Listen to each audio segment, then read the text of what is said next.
President David Sassoli, President Charles Michel, honourable members, I am the first woman to be President of the European Commission.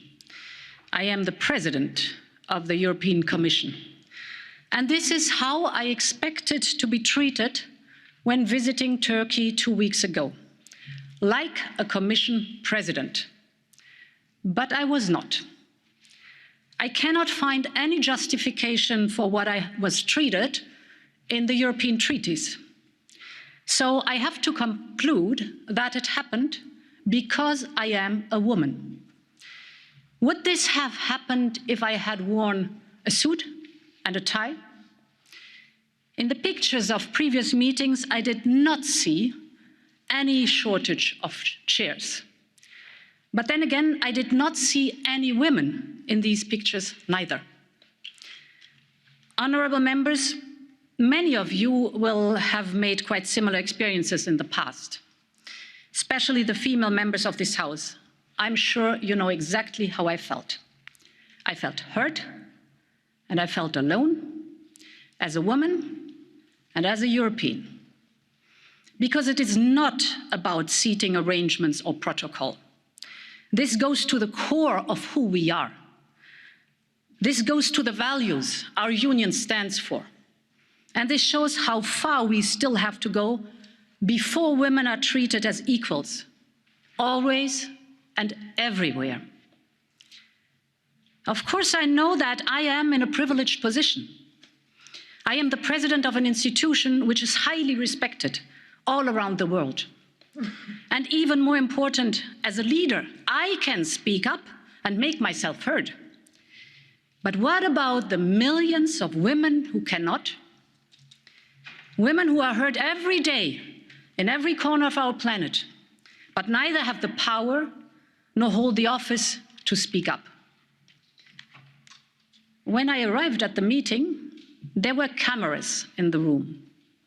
Thanks to them, the short video of my arrival immediately went viral and caused headlines around the world. There was no need for subtitles. There was no need for translations. The images spoke for themselves. But we all know thousands of similar incidents, most of them far more serious, go unobserved. Nobody ever sees them or hears about them because there is no camera, because there is nobody paying attention. We have to make sure that these stories are told too, and that when they are told, they are acted upon. The Istanbul Convention is an important tool for that.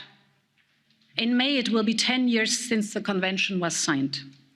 It is a groundbreaking legal text and an inspiring document. It is the first internationally binding instrument to take a broad approach to combating violence against women and children. The Convention prohibits psychological violence, sexual harassment, and stalking, and it outlaws domestic violence. I do not need to tell you how important it is, especially now in the times of pandemic. I used the meeting in Ankara to reiterate my deep concern about Turkey withdrawing from the Convention. The withdrawal of one of the founding members of the Council of Europe is a terrible signal. To be credible, however, we must not only criticize others. To be credible, we also have to act at home. You all know, several member states have still not ratified the convention, and others are thinking about quitting. This is not acceptable. Any kind of violence against women and children is a crime. We must call it a crime, and it must be punished as such.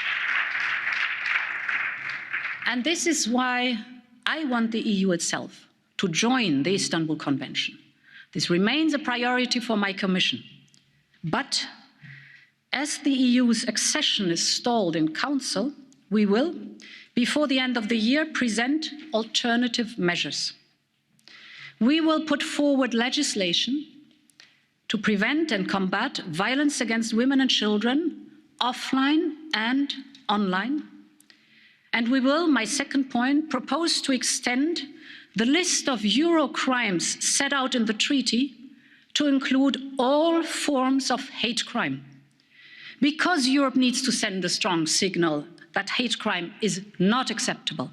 Because we have to make sure that women and girls are adequately protected everywhere in Europe.